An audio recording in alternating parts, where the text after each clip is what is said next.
And thank you, General Shinseki.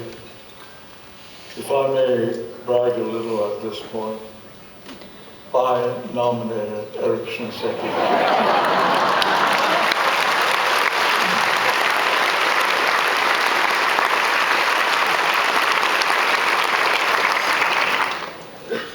He's a young boy.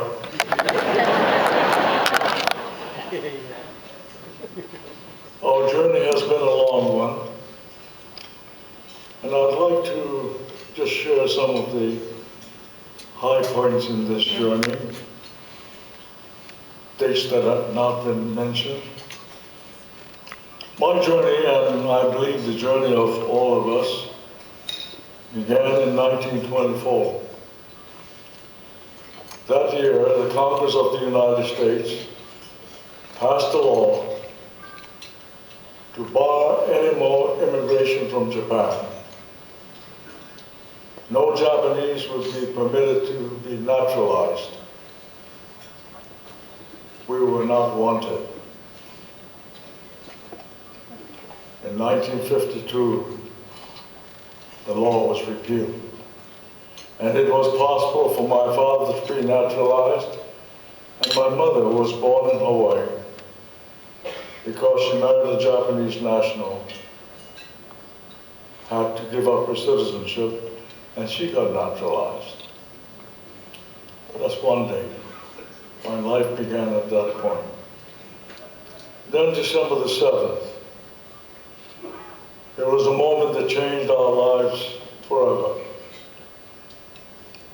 Then on January the 5th, 1942,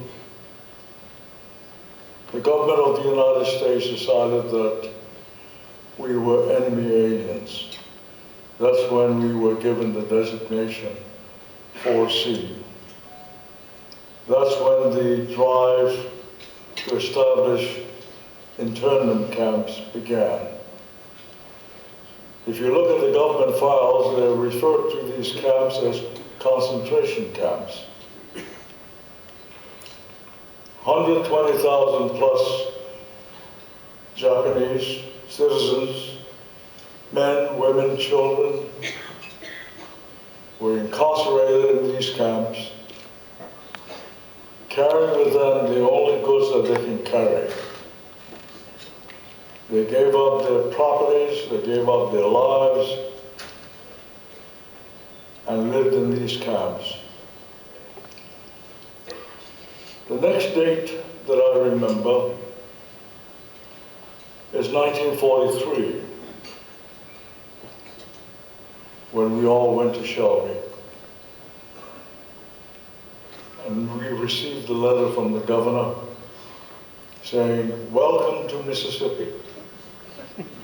We hope that your stay will be a pleasant one." In order to show our friendship, we have decided that during your stay in Mississippi, you will be considered white.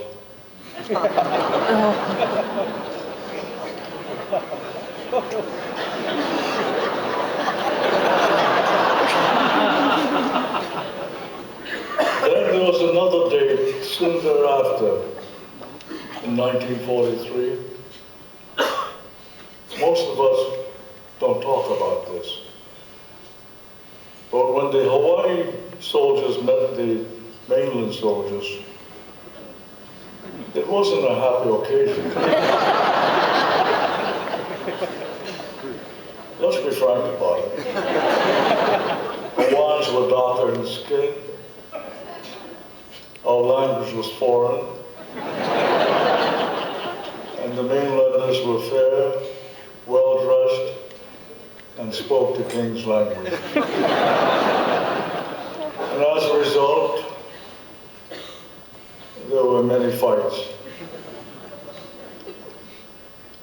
And this we hate to talk about, but there was a point when the regiment was scheduled to be closed. Yes, they thought that we could not go into combat fighting each other. They tried everything.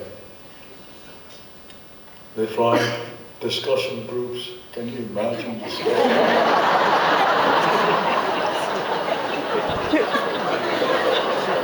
Social hours.